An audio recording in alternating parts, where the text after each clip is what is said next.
Okay, so let's just do this on the front end. Who knows how this will play out? Welcome to the podcast. Welcome Back to Nothing But Net. as always, as of a few weeks ago, myself, Steve Tarleton, Hello. Aubrey Beckman, who was recently introduced to the raving fans of the Nothing But Net recap wet cement podcast that this is. Today, kinda like the I wet cement double booked. podcast. I accidentally, it's probably my fault. Anytime there's a scheduled error, it's my fault. And today on the schedule, I had the podcast recording and I had a meeting with HUD. And I thought, well, I'm just going to do it both at the same time. And I'm going to jump on the recording, and HUD's going to be thinking he's meeting with me as my shrink. And we are going to have him be a part of another podcast for Northview. Love it. I've been throwing his way a while though. So HUD, welcome to the podcast. Woohoo! HUD is actually great, and you brought HUD out. What man has it been 2 years now that we did the first kind of talk for the weekend, and man, that was just like so much fun. It was great to meet you then, HUD, and we had a good conversation last time that we talked, and man, I love talking to you. He ate too much food for Thanksgiving, I think. That was kind of over the top, but great. Likewise. HUD, where you are right now in a remote canyon off the grid in Colorado. At 8,000 feet, and it's 8 degrees outside. So Heaven. Welcome to my world, baby. Will you snowshoe anytime soon? No, but I would love to. Yeah, the park's the closest, probably the national park. It's about 30 minutes from us, and it's wonderful when it has enough snow. But it just started. The snow just started, so yeah, this is our first cold go round. I'm jealous. HUD Canyon is what we're gonna call it. Being Well, off hey, the we started doing what we were calling the recap, basically discussing the weekend message, which is fun to do. I think there's space for that. There's also just so many other things, life around church, different initiatives, projects that we can talk about, things happening in culture.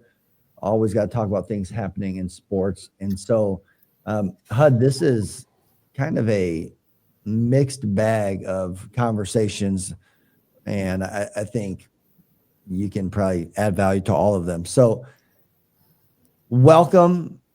Thanks. Aubrey, some initial thoughts jumping into week 2 of the podcast. You're here. We're here. Week 3. We're here. I mean, we've already skipped one. Hey, I'm just happy to be here. And if we talk about sports, I actually would have something to say because I went to my first Purdue game, and I'm going to a Pacers game tonight. So I'm officially. all right. Tell us about your first Purdue experience. You got to experience the greatest show on an NCAA hardwood floor, known as the Braden Smith Show, and the company Purdue men's basketball. Yeah, it's awesome. First of all, the arena is beautiful. If you've never been there, it's very cool. It's very intimate. It kind of reminds me of the Carmel campus because they just built it up. So you feel very close. I mean, we were sitting really close too, so that probably helped. But Purdue just washed them. I think it was like 70 to 40 or no, it was higher. They hit 100. It's like 100 to 40 or something like that. Really cool. You got to see you got to see Braden. You got to see the stars on the first half. And then, which also Fletcher Lawyer is CJ's doppelganger, like literally just several years younger. That guy is hooping. I mean, he's hooping. I'm not saying your guys' ball skills are the same. I'm just saying you guys look alike. Every time he shoots the ball, it's like right after it goes through the net, it hits me. That looks so much like my shot. Did you say wet cement earlier? Wet cement. Maybe that's you. So HUD, my favorite player in college basketball, plays point guard for Purdue. Been following the kid since we moved out here. Indiana sports is just a place to be. Every team is or school is doing well to some degree. And Come to find out, Braden Smith is connected to Northview. Did not know that until I recently mentioned him on a podcast. And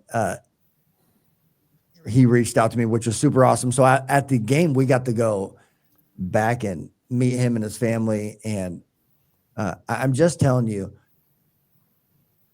I'm taking equity ownership in the Braden Smith fan club. I'm running for office in some leadership role because that kid's awesome. Yeah. And they dominated Eastern Illinois. Aren't they number one? Yeah. Yeah. Wow. Yep. Hud, are you watching any sports right now? Well, I watched the Broncos the last 10 minutes. I can't stand watching them otherwise. But they're our team, so we're suffering. Here's the question, Hud. Elway or Manning? Elway's my generation, so that's the truth. That's the truth. Yeah, and that's back when they played in the mud. They didn't Real have all bad, these- real yeah, football. yeah. They didn't have all these covered stadiums and blah blah blah. So anyway, They're all prima donnas now. And they Well, have all these conditioned, it's tough. tempered situations. Yeah, my observation is that everything's moving so quickly. I just think the human being is tough sledding, trying to catch up. Because it doesn't matter what you're talking about, culture, sports, technology, et cetera. It's just screaming ahead. I had a cataract surgery in both eyes, and it used to take an hour and a half to do, and now they do it in 10 minutes. And you're going, what? Excuse me? How do you do this? And so you're just, it's flabbergasting. But the thing I keep thinking about, just like you with this Smith kid, I just think they're people. They have the same needs. That's not changed. That's the baseline that you have to kind of anchor yourself in over and over and over again. So it's whether they get $1 million for catching a ball with one hand or whatever the deal is, where you're just going, my goodness, they have the same needs, and do they have enough space to think, contemplate, muse, consider, wonder? We've squeezed a lot of that out. So all that to say, I like watching it, but you're right. It's so intense, there's hardly any place to breathe. So Yeah, that's where when you find someone who stewards it well, who's in that pressure cooker daily That's and right. not losing themselves, that's why I think this guy's awesome. Stayed local, stayed loyal to Purdue. that's Yeah. that's hard to find because of all the chaos that's swirling around us. And the biblical message changes that, just lets you stay rooted regardless. So it's like Braden's girlfriend is on the swim team at Purdue. And we got to talking about how bad she would possibly beat me in like a swim race. I want to race her. I think if there's no turns, I could do it without the water, But the moment you have to go into a turn and flip and kick off the wall, it's a wrap for me.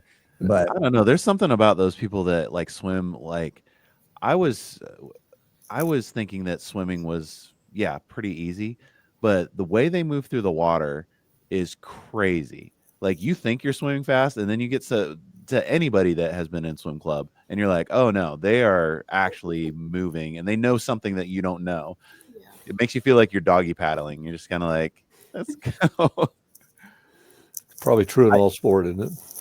Yeah, I did see CJ your picture with Braden Smith on social media, and I was like, he is fanboying hard right now.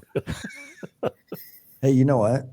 When we win the national championship and he is holding the trophy and everybody's rocking a Purdue jersey and, talking about how number 3 is the best in the country, I'm going to be sitting back saying, I told you so. I told you so. You're there from day one.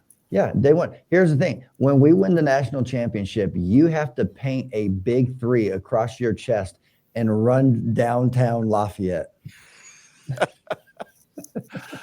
I'm not saying that they won't win. I'm not saying that they won't win. But Here's the thing. Here's the thing that the game showed me. We knew Braden was awesome, but their whole team is stacked. Like they have way more size than I realized. They've got a couple guys coming off the bench. I think one guy's a 7-footer, can shoot, gets up and down the floor, and I think he's maybe a sophomore. Purdue's going to be nice for the next couple years. Yeah. Who's their leading scorer right now? Is Probably Braden? Fletcher. Okay. Fletcher or Braden. Well, actually, Let's see here. I'm going to say Fletcher. I'm looking it up. Let's see. Hud, what was your favorite sport? Oh my gosh, I don't know. I participated in football and track and baseball, but I had the most fun, I think, for a long time when I was young, playing fast pitch softball. There's a guy that went to Denver Seminary, and he was a pitcher. And for the 4 years he was at seminary, I think our church team maybe lost one game, maybe. I caught him for 4 years, and he could move the ball about a foot in any direction, up, down, sideways. I mean, Fast pitch, underhand. Yep. And he wound up going to Las Vegas and planning a church. And anyway, but he was the most calm, collected, phenomenal softball pitcher. And we would win the city championship for the church league, and then we'd have to play the industrial league champs, and they were always Coors Brewery, because that's in Golden, Colorado, and we'd beat them every year. And we were a Baptist team, so they would give us a keg of beer, and we didn't know what to do with that keg. So that's the memory that was just so fun, because I was the youngest guy on the team, and it was just fun to be included. And it was they were good games, and they were good sports, and it was just a fun experience. So, but if I have it today, it'd be playing squash, if I could play squash. HUD will always keep you guessing. Who in your life can make playing church softball sound cooler? It was cool. But it was 100 years ago. You have to put it in context. The fact that they were playing fast pitch is impressive. When I met Kristen, she was playing 3 sports in college. One of them was softball. For the longest time, our party trick was I would bet my buddies whether or not they could either hit her fastball or 2, catch her fastball. And we used to put masks on them, and I mean, she could just sling the ball. And to what you're saying, HUD, some of those pitchers, they can unbelievable manipulate the ball wherever they want. I never knew a church having a fast pitch league, let alone. It was a city league. So yeah, city of Denver, but that was back in the, let's face it, 60s. That's amazing. So that was last century. And then the other one. This is a history podcast, right? Yeah. Yeah, you said squash. Like, I feel like nobody talks about squash, and that feels like a very... Aubrey, do you know what squash is? I don't even know what squash is. Do you know what racquetball is? Yeah. Okay, it's played on a same kind of court, 18 inches wider and 10 feet shorter. And the ball's dead, so you have to heat it up to make it move. And it's much more strategic. So it's a fun game. I think it started in a prison. So it's got a funny shaped court walls. They put lines on the walls because that's what the walls were like in prison, and that's how they started the game 100 years ago. But it's a really fun sport because it's got more strategy in it than racquetball does. Well, pickleball has taken over like everything. Like there's no other racket sport now except for pickleball. I mean, some people do still play tennis, but I think pickleball has taken over the world. I love pickleball. It's awesome. Yeah, it's amazing. Not for me. Hud, if you were to tie racquetball, squash into a sermon, you could pick any passage in the Bible. What would you preach on? Well, I learned a severe lesson playing racquetball from a guy who moved in across the street from me, and my wife, who is the worker, she works the crowd. So she met this guy, and he came to we had a block party, and he came to that, and she found out that he played racquetball. And so she said, "Oh, my husband plays racquetball." And so he caught me, and he's a young kid. He just came from out of North Dakota somewhere. And he went to Memphis. I think Memphis State was the only school in the country that had a racquetball scholarship. So that's how I got to school. And he was out of school, and, you know, he and his brother bought a house across the street from us. And I thought, they'll never take care of it. They're a couple of guys. But so we played racquetball. Come to find out, he had just retired from the pro league. He was ranked number 11 in the world in singles, and he and his doubles partner won the world championship. So I told him, I said, you know, before I found that out, I said, we decided we would play it. I said, well, I've been playing squash. And he said, well, I love squash. He said, let's play that. So I could kind of keep up with him on a squash court. And I knew he knew the game. And then he had all these rackets that were matched and all this stuff. And so one day I'm late, and he says, come on, let's play racquetball. And I said, well, I don't have a glove. And he said, I do. He said, I don't have a racket. He said, I do.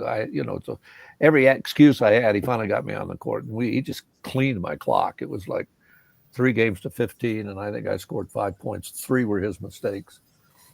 And I was whining, which I'm very good at, by the way.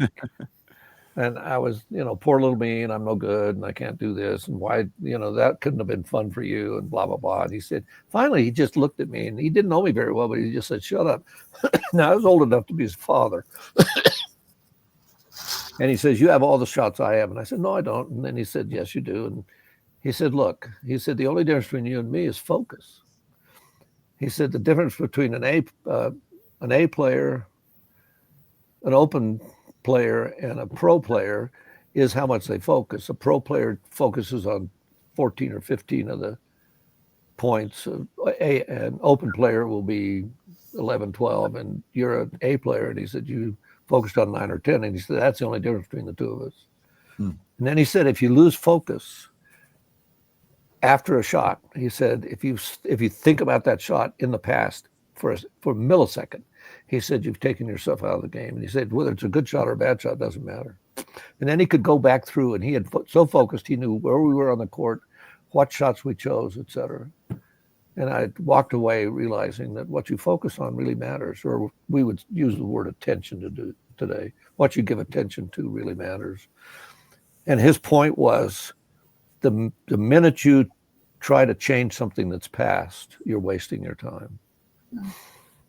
So what focus does is it allows you to be ready for the next thing that's coming. And most of us walk through life backwards, I think. So there's my sermon. Who's in the Bible? Like what character in Scripture do you think lack of focus or modeled focus? Well, a lot of characters lost it at times. For instance, like David. David wildly lost it when he committed these 2 sins in the palace, and he was great in the wilderness. David was. He was for 29 years. I mean, he ran around the wilderness phenomenally, actually. And he made great decisions, and, he didn't vindicate himself and all this kind of stuff. But then the palace became too much. I mean, it was too demanding. He hadn't matured enough, whatever it takes. I mean, so when you put people in leadership, you're putting them in harm's way a lot of times. And I think that's what happened to David. So he loses focus by focusing on himself and his past, when God says through Nothin, your sins are forgiven. He didn't even ask for it. God just says, okay, I've forgiven your sins. Now go on and live. But he didn't. He was immobilized. He was paralyzed, basically. And so the same sins happened with his kids, and he'd completely lost focus. So for the last half of his reign in the palace, the 30 or 40 years he was there, he He was focusing on his past, not the future. And he came around on his deathbed, basically, and gave Solomon some pretty good advice. But it was really tough sledding for him. And Solomon kind of followed the same thing. Because if you focus on the wrong thing, that's one thing. And then on top of that, I think you can just see how people get taken out of the game because they trip over their own stuff. Abraham lying about Sarah, for instance, or, and you just think of these places, and you get very few Josephs in the world that maintain future focus throughout the whole storyline. So there you go. Happy Monday. Yeah. I mean, maybe for both CJ and HUD, how do you maintain focus? We talked a couple weeks ago just about the attention economy and how everything's trying to grab your focus. And then there's also just kind of the natural things that kind of steal your focus. Like, I mean, even comfort, like when you're comfortable, like sometimes that your focus wanes in those moments. So how do you guys keep focus or tell people to keep focus in those times? I think from my point of view, that's why we try to sell spiritual disciplines, read your Bible every day, pray every day, have a regular quiet time, all that kind of thing. I have questions about whether that really works. Although it's a stab at it, I don't think it's wrong. But finding space is probably the most difficult piece in our present culture. We're going so fast. We try to fill up every moment. The algorithms that we're facing on almost all of our stuff doesn't give us space. And sometimes I'll say to people, I get in my truck and I have a 20, 30-minute ride down a canyon that doesn't have any cell service. And so you get a little quiet time, but it's amazing to me how much noise there is in my head. I can't even get it out of my head in 30 minutes. To find the space to just sit and consider life and what have you. And I've been thinking about 60 years of marriage because people keep coming back to me, asking questions about it and saying congratulations. And I come back to them. I said, congratulations is not the right thing. We're here because of God's mercy. We're not here because of something else. But I have this view in my head that the Spirit of God speaks quietly. And if you don't go slow enough, long enough, quiet enough, you won't hear. So what is God saying? There's the eliminating of distractions. Like, what are the things that someone sent a survey or a study to me recently, and it said that when you are doing deep work that requires like intentional, focused thought, and you receive an interruption, it could be a notification on your phone, someone texts you, they call you, whatever. The study said that it takes you 21 minutes for your mind to fully re-engage into where you were at in terms of deep focus. And so for someone who lives in a high disruption environment, that Climate, comes with interruptions, but you require deep work, that always creates a little bit of the challenge there. Once you eliminate the distractions, I do think, HUD, what you're saying, it's what do you create space to pay attention to, what you give attention to, you do give power to. And I think, to your point with David, your point with even just some of the sports analogies, is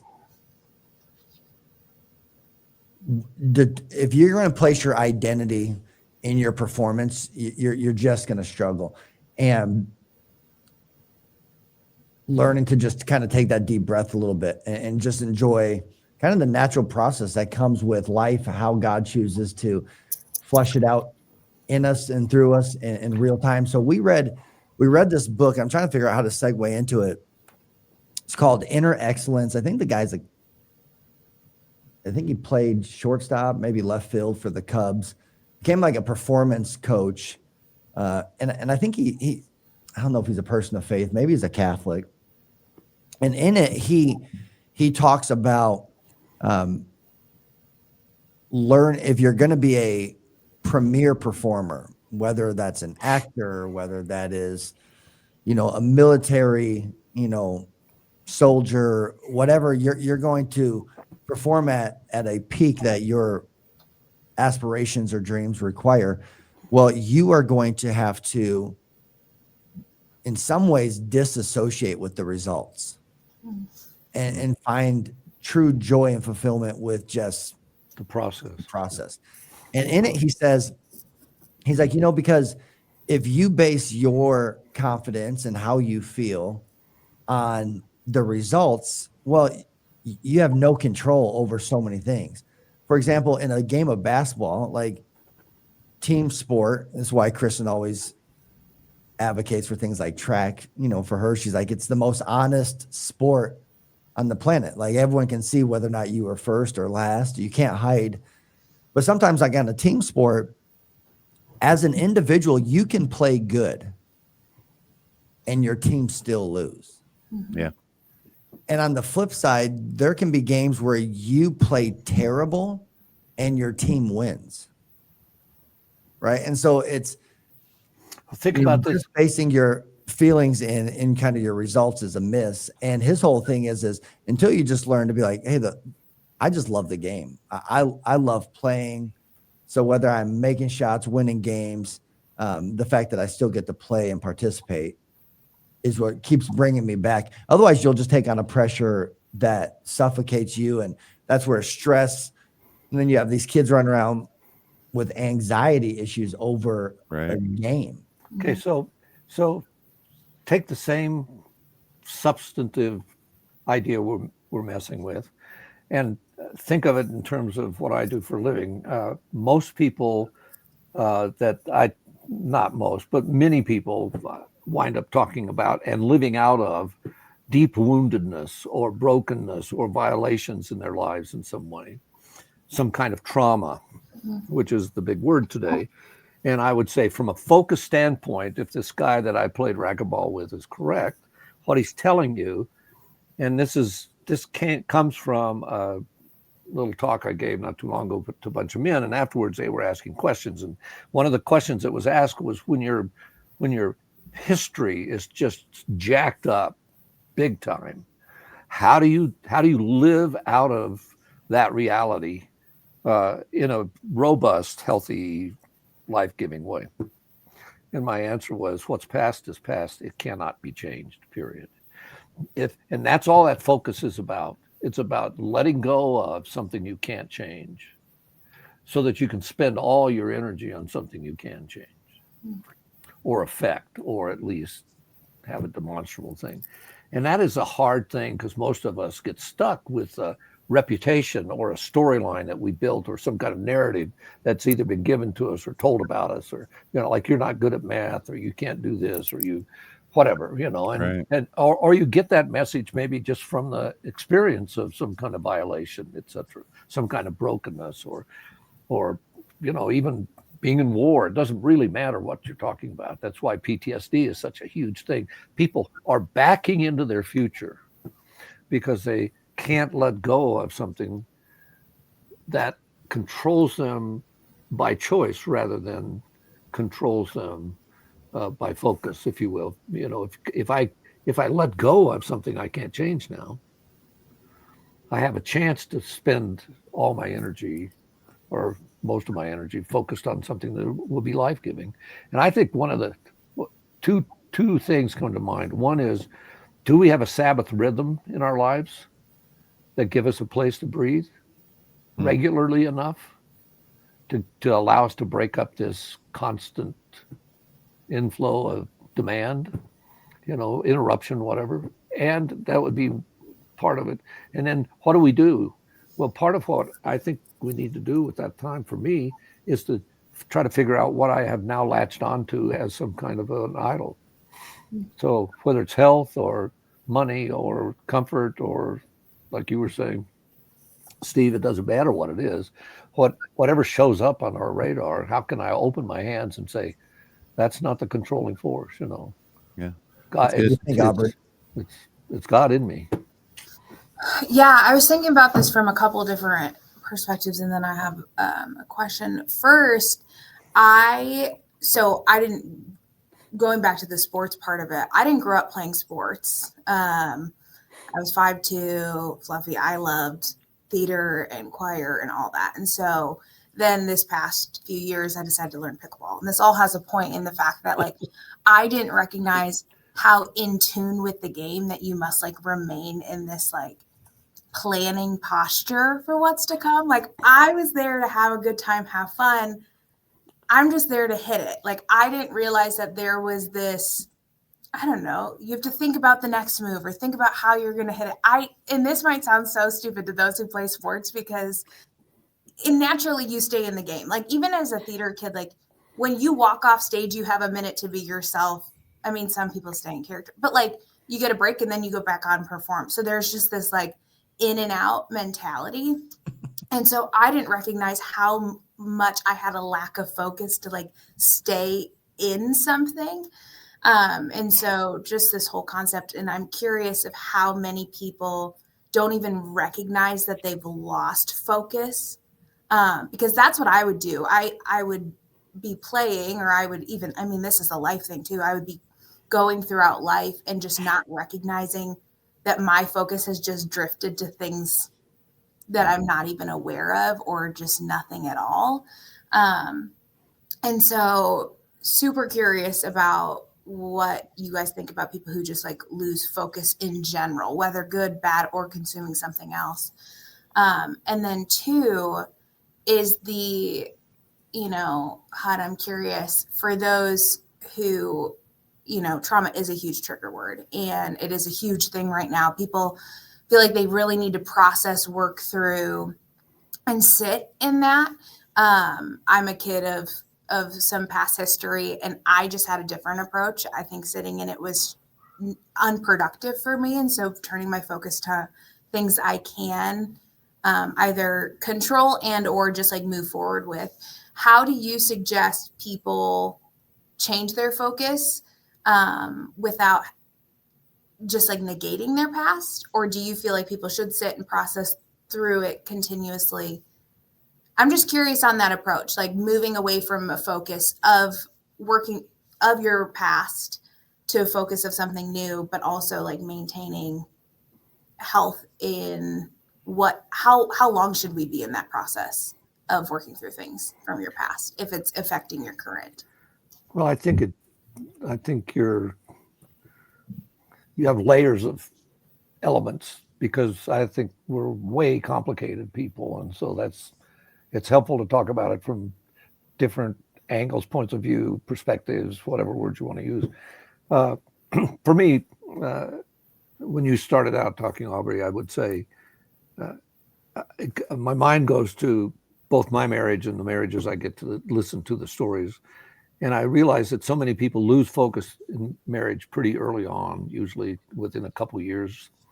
And they level out their marriage developmentally. So instead of the marriage being a people growing machine that continues to challenge you and pull you forward and say you can do better and there's more to learn, and there's, you haven't exhausted this. When I do weddings, I always say, look at this person that you're marrying and realize that if you're paying attention or focused, you will never be bored, because God doesn't make boring things.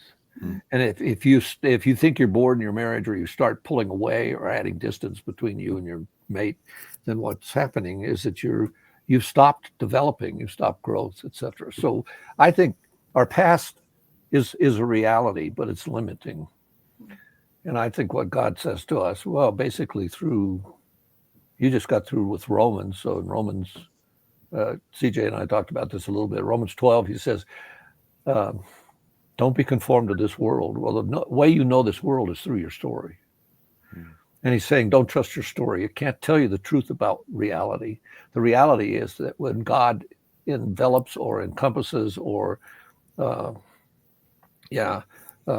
he kind of comes around and he absorbs your story into his, and then you begin to live out his story of you. Then you're in a different ball game, because the messages we get out of our experience quite often aren't telling us the truth. Somebody violates you, that's not the truth. The evil in the world comes and undermines you in some way. That's not telling you the true truth about who God is. And I was with a little Bible study last night. We're talking about evil, and I sometimes get accused of being the evil teacher because I talk about it so much. But the idea is we tolerate it, if you will, instead of recognize it for what it is and then keep it in its place, disarm it in a sense, detoxify it. Or maybe a simple illustration would be, I don't know what room you're sitting in, but I bet if I brought a shoebox full of balloons and inflated them, there wouldn't be any room for you in the room. But if I take all the air out of them, I have the actual substance of the balloon, the size of it, the reality of it. I can put it back in that box. It's not that you get rid of it. It's just that you have a perspective on it now. You've deflated it, if you will. So much toxicity in our world comes from, I think, our adversary inflating or making loud or prominent things that need to be disarmed. Now, that doesn't mean you can't get rid of them or they won't come up again. Nancy and I are still talking about family of origin issues after 60 years in relationship because they don't go away. There's another layer, another picture of it. Growth and development helps us not forget, but not believe our memories because our memories are horrible. And so if we can get closer to having God's view of us, modulate us, I did this in a church. In Ephesians, Paul says to the Ephesian church, he says, you are holy, beloved, and righteous. And I asked the people, did they feel or think they were holy or beloved or righteous? And the only ones that I got any response from was the beloved. Hardly anybody, nobody raised their hands and felt like they were holy or righteous. But Paul's saying, because of what Jesus did, you are holy, you are righteous, you are beloved. Now live out of that. Well, how do you get to that? You have to stop the noise, the cacophony of your own history. Not ignore it, not deny it, not obliterate it, but detoxify it, deflate it so that it can take its place. And then if you need it, you can go talk about it. You can process it. But it's going to keep coming up in some way, I think. That's really complicated for a Monday with just one cup of coffee. Sorry. I'm taking up a lot of space on this. That's great. I'm actually hi, you're over there. Yeah, there we are. I'm actually curious. Like you talked a little bit about like the idea of the Sabbath and like that breaking us away from maybe what's happening in our lives to help us regain focus. And that's like a super practical thing to me. I'm just wondering, like for you guys, CJ, maybe you could speak into this. Is like, what are the good components of like a Sabbath? Like some people, I don't even know if that like means anything because we're like, oh, Sunday is like, oh, we're going to church. And so Sunday's the Sabbath. But what do you think like actually makes a Sabbath in order to get us back to that focus? Yeah, I think some people religiously, almost to a superstitious side of things, view rest as a nap or like doing nothing. So even if you go to Israel, I mean, they'll have elevators in the hotel that just run around the clock, stopping on every floor. So someone on the Sabbath does not have to enter the elevator and even push the button, right? It's, well, me not pushing a button isn't what gives rest to my soul. Right. Right. There's other ways to recharge. For me, I have to do something active. I just have to. I have to go to the gym with my kids. I have to work on my yard. I have to do a project around the house. I had a mentor early on say that the more you work with your mind, you have to find ways to work with your hands. Like you need that outlet. And so I would guess the days for me that are the most restful, people would probably look at and think, well, dude, you're out there hedging your shrubs and pulling weeds and clearing the flower beds and, managing a burn pile out back. That looks like a lot of work. But for me, that does it. And I think a lot of people misuse the Sabbath conversation as a way of justifying laziness.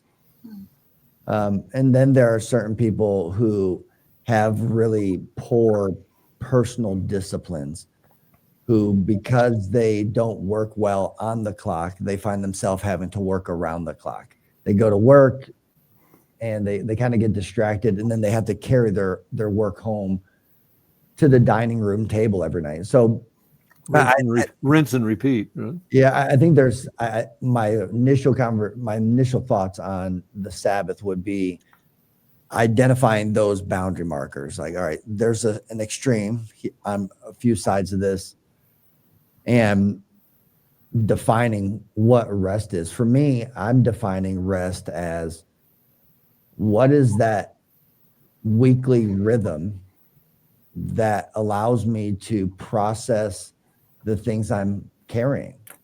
Good, bad, where's that space where I can be in some ways alone with my thoughts,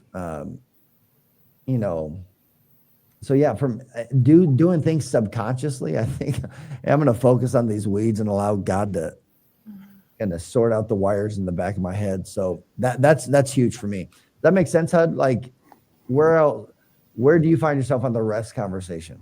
It's a big issue. It's why I think it's in Jeremiah 6.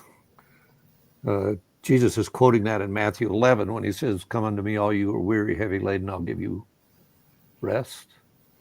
And I always just thought everybody wants rest. But in the Jeremiah 6 passage, when he says something like, he says, there are ancient paths and good ways to walk in them, but you will find rest for your soul, but you would not have it. So I don't think we want to face our natural idolatry. And what Sabbath is for, in my mind, is to open my hand around the things that I clutch for security or comfort or whatever, to really open my hands and live by faith, not by sight, not by control, if you will. And so I think that's the constant battle for all of us. We're natural idolaters. We will naturally glom onto something, our schedule, our routine, or whatever. So I think for me, what Sabbath does is it helps me loosen the grip of whatever's chasing me and taking deeper breaths, going slower, which sounds horrible. But I think one guy said not too long ago, I read it, and he said he for most of his life, he felt like God was slow. And of course, there's the text that says God's not slow as we consider slowness. I mean, he's not slow, but we're in such a hurry that we fill all that space. So I think you're fighting for space means that you can breathe, and it'll be different for each of us. So, yeah. But detaching to me is the number one spiritual discipline. Learning how to open your hand around whatever it is. It doesn't matter. Feeling good, getting enough sleep, being on time, it doesn't matter. So I honestly think in our culture, Sabbath has to be on a daily basis. You've got to find a rhythm on a daily basis. Detach from your phones, force yourself to have conversation. And it's amazing to me how hard that is. Yeah. Yeah. That was probably my follow-up question. So would be like the rhythm of something like that. Because like biblically, they kind of lay it out as like, hey, you work 6 days and then you have this Sabbath. But you're saying just even in maybe our changing culture, how we have to encounter the world now, that we have to find Sabbath like moments. Well, think about if I come to Indiana from Denver, I fly on a plane, right? Just a few years ago, a couple hundred years ago, you couldn't do that. And then I think about Jesus' rhythm. He never went over 3 miles an hour, ever. And he walked everywhere. Yeah. And there's something to that. I had a client one time said he wanted to be more like Jesus. And I said, I was frustrated with him because he wasn't doing very well. And I was doing my Bob Newhart special, get over it kind of thing. And I said to him, well, walk to work. And it was a flippant statement. And the next time I saw him, he didn't say, kiss my foot or hi, how are you? He said, it would take me 3 days. And I said, what would take you 3 days? He said, if I walked to work, it'd take me 3 days to walk to work. And then we had this great conversation about and that's where my thoughts about Sabbath started, was with that conversation with him that was flip on my side, but it was profound in terms of we're not faster than we were when we were first made in the garden.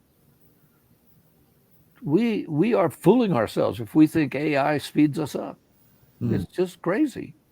We treat people as objects because it's easier to treat people as objects than subjects. Subjects are messy and objects aren't. And so if you're going to be relational and treat people as subjects, it takes time. It takes time to hear and listen. I come away, I've got a friend of mine, we were like a couple of girls, I think. We just talk and talk and talk and talk. And our wives say, "What's wrong with you guys?" But we're so interested in the same things. And it's exhilarating to be together. But we can be together for a couple hours in the conversation and we feel like we just started. Mm-hmm. So that's how much stuff there is for us to process. We can't begin to process life as it's coming at us today. It's just screaming. So that's why the Sabbath rhythm means, how do I breathe deeper in the moment and put my phone down? And like you say, walk outside and hug a tree or do something that reorients you a little bit, I think CJ said he's burning the trees. Like he didn't say hug it. He throws them in a pile and burns them, and then I am a bonfire. So much for ecology, right? Sorry. Well, let's do this. So let's turn a corner, say next 10 minutes, heading into Christmas season. We just came out of Thanksgiving, awesome season at the church. HUD, we're taking an offering this coming week for what we were calling Heart for the House to accelerate mission and vision at Northview. As someone who is a friend of Northview's, you've been a part of a couple projects, but ultimately who lives on the other side of the country, not a part of our church family. What is something you would say to somebody praying about their role in a church offering? Sit in the conversation of generosity and think about the lavishness of God's grace. And the place I ran into this was studying and teaching. In fact, I was accused of only knowing one thing to teach for a long time because it was a prodigal son, elder brother story out of Luke 15. And I taught it from a dozen different angles, and it's really fascinating to me. It's because it's so powerful. It's just packed. But one of the things is we call it the prodigal son. And the word prodigal means lavish. And I think we serve a prodigal God whose lavish mercy and grace is too much. And the only way I can describe it is, I don't know if you like ice cream and hot fudge, but if you wanted a hot fudge sundae and I gave you a quart of ice cream and or a half a gallon of ice cream and a quart of hot fudge, could you eat it all at once? Probably not without getting sick or doing some damage somehow. That's lavish, that's wasteful, and that's exactly what grace is. There's too much of it. And so that's generosity that I think is contagious, but the church doesn't get it because we don't live in a generous culture. We live in a very manipulative culture that uses its resources to win, I guess would be the way to say it, instead of to play the game. And I just think there's something about generosity around this season, hopefully. And it should say, anchor us in the fact that probably the one line out of a verse that I go back to over and over again, I think it's 1 Corinthians 4:7. The middle line says, what do you have that you didn't receive? Yeah. Name one thing, including your next breath. Well, the prodigal God gives us all we need for life and godliness, Peter says. And in that passage in Luke 15, he says the same thing. He says, all that I have has always been yours, elder brother. You could always have a party. You're the one that missed it, not me. I provide you the resources. You're the one that has to produce the party. Generosity, to me, should undergird our whole construct of giving when grace enters the picture.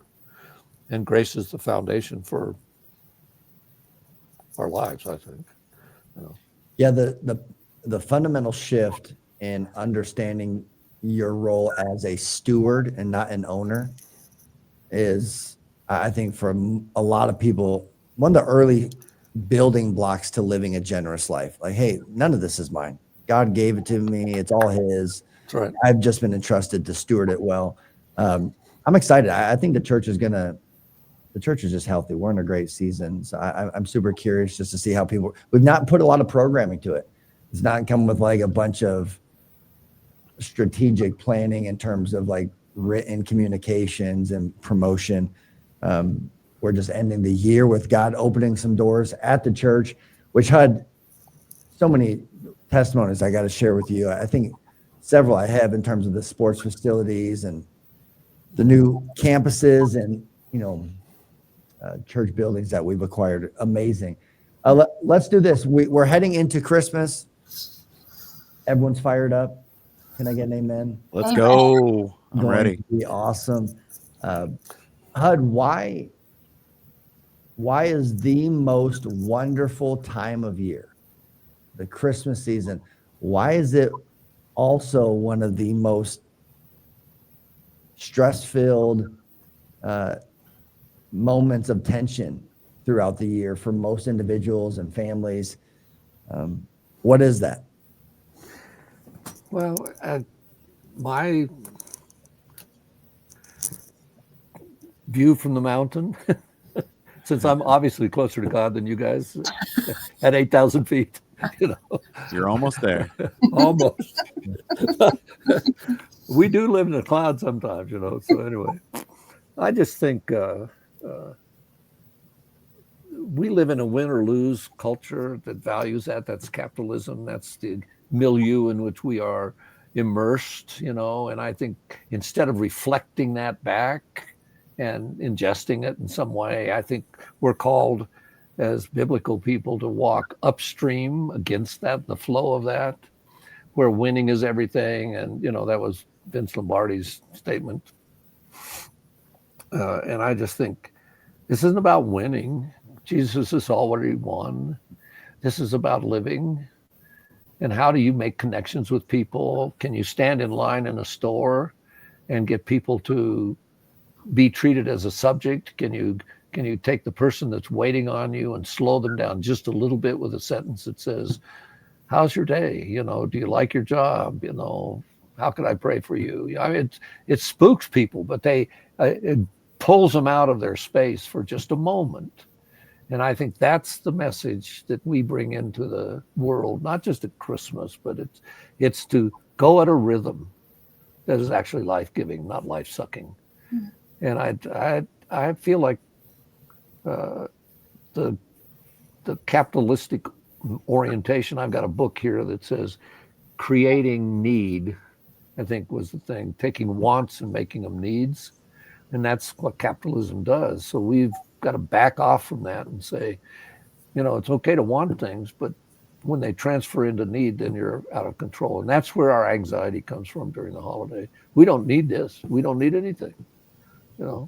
Everything we've got everything we need, God says, for life and godliness. That's in Peter.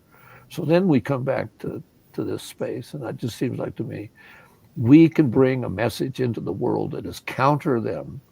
And it may be just in small little bites, but I think God never wastes those, ever. Just offering those little tiny gifts. And sometimes it's the way you drive, letting some guy, in on the freeway or off the freeway or whatever is necessary.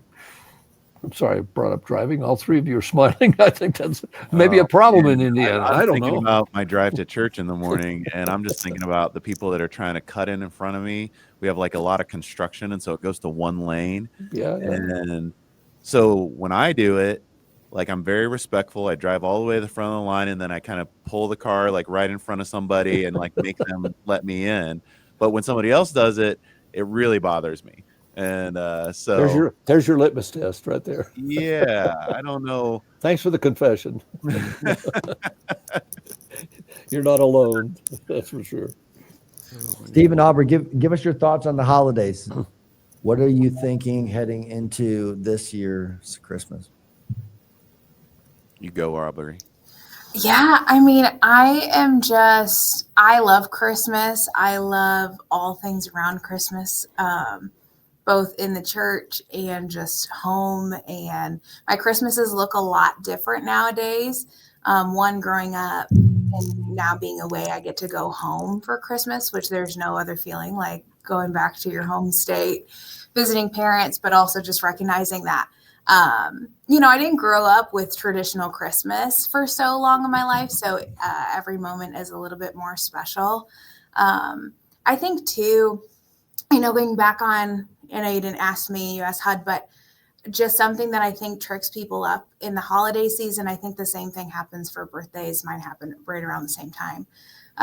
It's just, there's a lot of unspoken expectations that get placed in this season. Bingo. And I think unspoken expectations we place on people, we place on experiences, we place on really just everything. And unspoken expectations are going to never be fully hit or achieved. I mean, I guess sometimes they do. And that's when you feel like I feel like people only sit in gratitude when their unspoken expectations are met.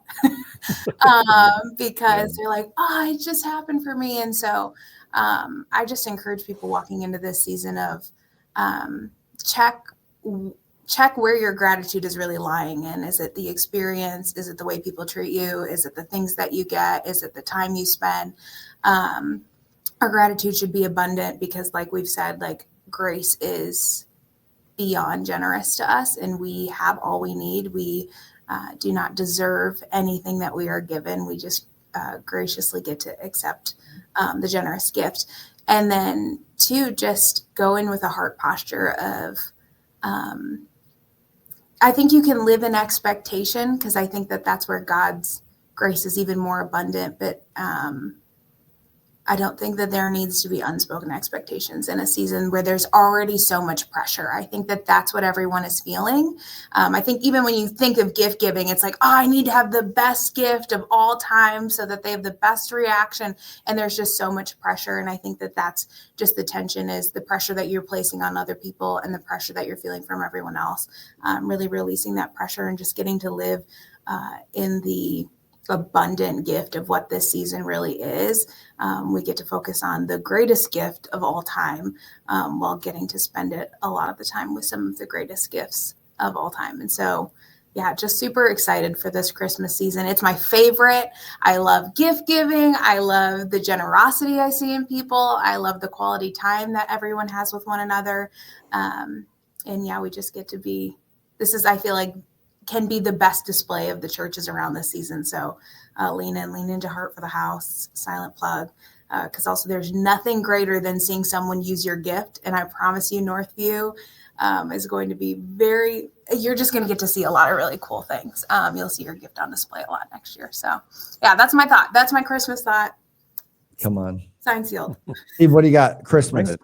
Man, that's so good. Yeah, I mean, you didn't ask me either, but just kind of what Aubrey was saying. It's kind of a combination between Aubrey and HUD. Like, there are a lot of ideal Christmases put out in front of us, like commercials, like what you've seen. Like, there's this ideal, and a lot of times we're trying to go for the ideal, and we almost never get to the ideal Christmas. And being able to accept like what your family is, what your gifts are, what your position is, and things like that. Where it says godliness with contentment is great gain. Like, can we be content in this season? And trying to find contentment at Christmas is almost harder because, I mean, even right now, I mean, we're filming on Cyber Monday after Black Friday, which is really not Black Friday anymore. It's, Black November or something like that. I mean, it's just all this stuff is put out there that you can have. Like, oh man, you could get this, and there's all these ideals put out there, and it does put a little anxiety in your heart, and there's a little FOMO at times of like, what am I not getting? That there's a deal out there that's perfect for me, and maybe I just don't even know about it yet. And so I think we kind of have that same sort of attitude when it comes to the Christmas. Like, what is it going to look like Christmas Day? Like, are the kids going to all be, happy and get their presents? And when they see it, are they going to have the right reaction? And am I going to get that on video so that I can post it on Facebook? And so everybody can see how great my Christmas was, and I'm going to get the right pictures. And I think sometimes you have to let go, like Aubrey said, of those expectations of that perfection of your moments, and then actually be in the moment. And that is almost kind of the Sabbath idea as well, of like, I'm actually in the moment. I'm not curating a moment. I'm not trying to capture this moment and show somebody else that I had a great moment. Like, well, no, this is actually the moment that I'm in with the people that I care about, and really celebrating what Christ has done for us in the incarnation. And so I just feel like, man, can we lean into being in the moments that are ours and not trying to get somebody else's moment, not trying to create a moment that that's not happening. Like, no, what is your position? And can you really lean into it and accept it and be content in that? So that's where my mind goes, because I think I probably get caught up a little bit in like, what's next?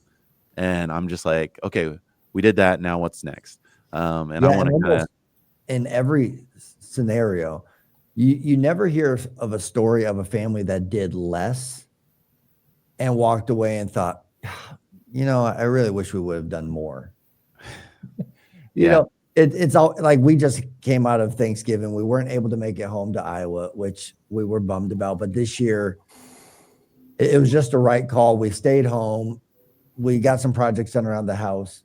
Basically, everyone in the house just rested. Some have been sick, and so we really didn't do much. And in some ways, it was like one of the best Thanksgiving breaks we've had in a long time. So you oftentimes find that less, it truly is more. So that contentment piece, I think the perspective on the moment, I think if you're not a follower of Christ, Christmas starts to feel like a circus.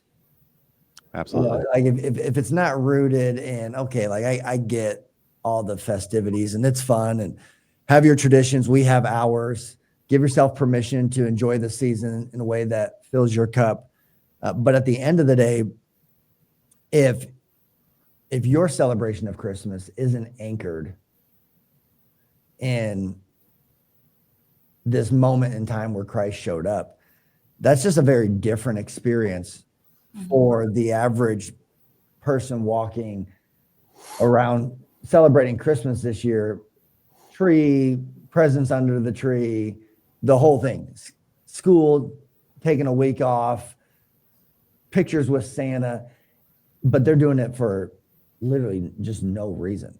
And those, I find, that are the people who will eventually become frustrated with the holiday. And they'll realize, all it's becoming for you is an annual moment of indulgence. Yeah. Where when you're able to gain some perspective, I think that definitely helps. I also think, sometimes people overdo it. I purposely asked the question because it's one that I always receive. People say, well, if it's the most wonderful time of year, why are families always in crisis or turmoil this time of year? And I think some of that just has to do with proximity. I think throughout the year, people are busy and spread out, and then the holidays bring them together. And so sometimes it's that proximity, but that's why it's also beneficial.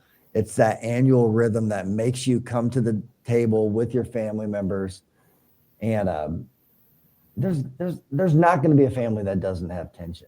You just have to lean into it. Every family's going to have some tension. Yeah. I'm excited about this season. We are really just taking a breather from Romans. We're doing some Christmas carols. I have "O Come All Ye Faithful" this weekend. Heading into Christmas at Northview, Heart for the House offering this weekend. And then heading into the new year, 2026. HUD, I have a 52-week devotional releasing that is going to go along with the 2026 teaching calendar at Northview, essentially, my opinion has always been that people will understand the biblical narrative and the story of redemption if they better understand the key figures and the role they play in the Bible. And so in 2026, the book is called A Cloud of Witnesses, the Hall of Fame, Hall of Faith in Hebrews 11. Therefore, since we are surrounded by such a great cloud of witnesses, let us run. And my goal is in this year for people to really get their mind around that cloud of witnesses. And who are the people who are just historical testimonies of God's faithfulness and redemption. And so I'm going to do 52 weeks of character studies on central figures in the Bible, starting with God. So week 1 is the Holy Trinity. Then you have Adam and Eve, Satan, and then Job. And I'm excited about it. I'm excited. Hopefully we can get the books in on time. That's always something I never know how that works, but I'm excited for the new year. It's going to be awesome. Yeah. But if you could preach on one character in the Bible other than David, since you talked about him today, who are you preaching on? Well, because it's a season, I think I might teach on, is it Zacharias? Is he the father of John the Baptist? Yeah.